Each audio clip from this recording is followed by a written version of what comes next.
Oke guys, balik lagi ke channel gue Noizar417. Jadi hari ini gue bakal review unit yang sebenarnya udah lama gue beli, tapi gue baru sekarang ada waktu buat berbagi ke kalian tentang pengalaman gue memakai unit ini. Jadi ini dia unit gue M4A1 dari Jinming yang Gen 9. Jadi sangat berbeda dengan gearboxnya yang Gen 8. Dan perbedaannya dengan Gen 9 itu dia kan bodinya nilon ya, jadi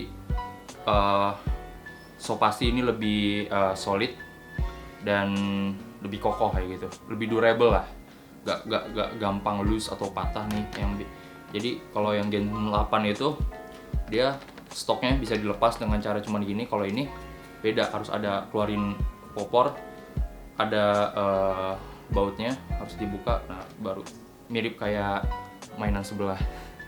Jadi ketika pembelian kalian nggak langsung begini unitnya. Ini udah gue modified, udah gue ganti handguardnya ke fishbone dari Jinji SLR biar kelihatannya lebih modern atau kekinian aja gitu. Nah, mengapa alasan gue memilih brand Jinming lagi sebagai unit kedua gue yang gue beli? Karena yang pertama, gue udah lama naksir dengan platformnya M4 atau AR, jadi so pasti gue bakal fokus ke sini. Dan yang kedua, gue suka banget sama Jinming yang ini karena dia udah pakai bahan plastik nilon yang mana lebih kuat, lebih awet tentunya, nggak gampang patah, lebih durable dalam pemakaian. By the way, ini udah pernah jatuh sekali dan nggak kenapa-napa sama sekali, nggak ada retak, nggak ada bengkok. Di samping bahannya yang kokoh dan durable ini, harga yang ditawarkan sama Jinming M4A1 ini yang Gen 9 ini mungkin bisa dibilang satu-satunya yang di bawah harga 2 juta. Kayak seperti SLR, Kublai, maksudnya Jinji SLR atau Kublai atau apalagi ya. Mungkin bisa dibilang LDT HK416. Dia ngejual platform unit blaster tipe AR ini dengan harga rata-rata tuh 2 juta, 2,5, 2,1 gitu. Tapi ini gue dapetin dengan 1,8, dan sekarang turun harganya, paling murah itu ada yang sekitar 1,5an. So jadi ini buat yang baru pertama kali mau kenal, suka M4, ini recommended banget dari gue untuk kalian. Terus kenapa gue rekomendasiin unit ini ke kalian? Karena seperti yang kita tahu nih, M4 banyak aksesorisnya, banyak part upgrade buat dalemannya, buat jeroannya gitu kan. Seperti ini contohnya, ini Micro T1 yang low, gue pasangin riser. Kalau ini semua bisa muat asal ada Picatinny rail. Contohnya maksudnya kayak seperti ini. Ini buttstock bisa diganti, cuman karena menurut gue belum terlalu penting untuk ganti buttstock dan sebenarnya masih kelihatan modern sih. Jadi gue udah urungin dulu. Mungkin selanjutnya kalau emang mau upgrade stok, gue bakal gantinya ke MOI yang SL atau Magpul yang CTR. Nah, selanjutnya seperti yang udah gue kasih tahu, ini juga dari merek Jinji. Ini plug and play banget, gampang dipasang, nggak butuh apa-apa. Dan dari Jinjinya itu udah dikasih semacam stabilizer di bagian sini, di fishbone. Jadi dia nggak akan kelihatan banget kayak floating gitu, karena emang udah dikasih kayak semacam stabilizernya di sini. So jadi ya nggak apa-apa lah, yang penting dari sampingnya tuh kelihatan keren. Oke, dan terus gue punya lampu di sini buat apa ya, buat nge-flash musuh, istilahnya buat ngeblind. Ini gue beli harganya murah banget. Ini mountingnya sama senternya btw cuman di bawah 100.000. Emang sih yang kecil ini cahayanya kurang, tapi buat indoor yang emang sengaja digelapin mainnya, ini bener-bener bisa ngebuat bingung musuh gitu. Jadi musuh pas kita sorot, mereka nggak jadi nembak atau kembali ke persembunyian gitu kan. Dan gue bicarain pengalaman sekarang.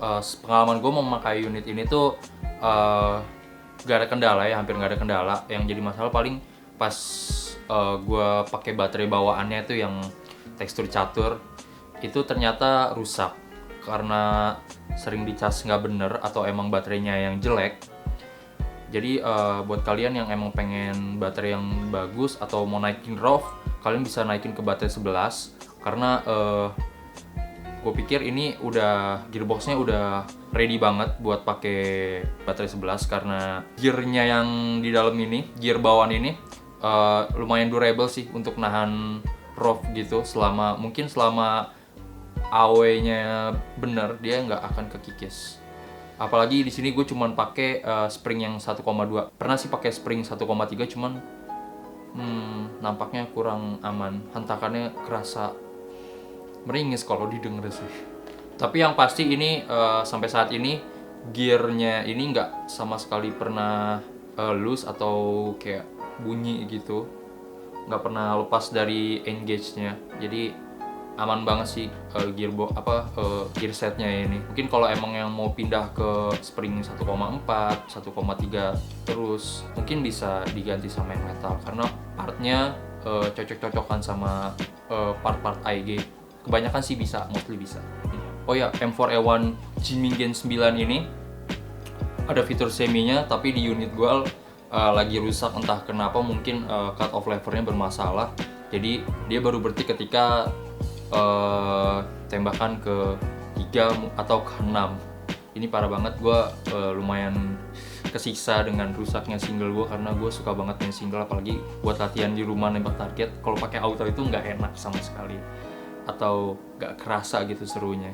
Dan Jinming Gen 9 ini nggak dilengkapin fitur Mag Prime, jadi ini charging handle-nya cuman hiasan. Ada, cuman itu harus dimodifikasi. Tempat disediain di gearboxnya di bagian atas, cuman kita harus modifikasi sendiri. Yang mana gue males buat modifikasi karena gue nggak tahu soal kelistrikannya gimana, atau gue bahkan sama sekali nggak pernah nyolder. Oke, soal FPS, ini unit setelah gue tes di field karena gue nggak punya chrono, yang udah gue tes pakai 1,2 ini di sekitar 240-an, dan waktu itu pakai 1,3 dia bisa di 300 dari 280 sampai 300. Kenapa gue pakai 1,2? Karena cuman ya sebagai keamanan aja sih, kita di sini main buat having fun. Oke, jadi intinya gue suka sama unit ini dan mungkin gue nggak akan berpindah hati, akan menjadi yang utama dalam persukiran gitu kan. Dan ya kenapa gue buat video ini ya karena gue lagi nggak ada kerjaan, gue ya punya waktu buat bikin video ini untuk kalian. Oke guys, gitu aja review unit M4A1 Jinming Generation 9 dari gua. Kalau ada saran atau pertanyaan bisa ditaruh di kolom komentar. I see you in the next video. Bye.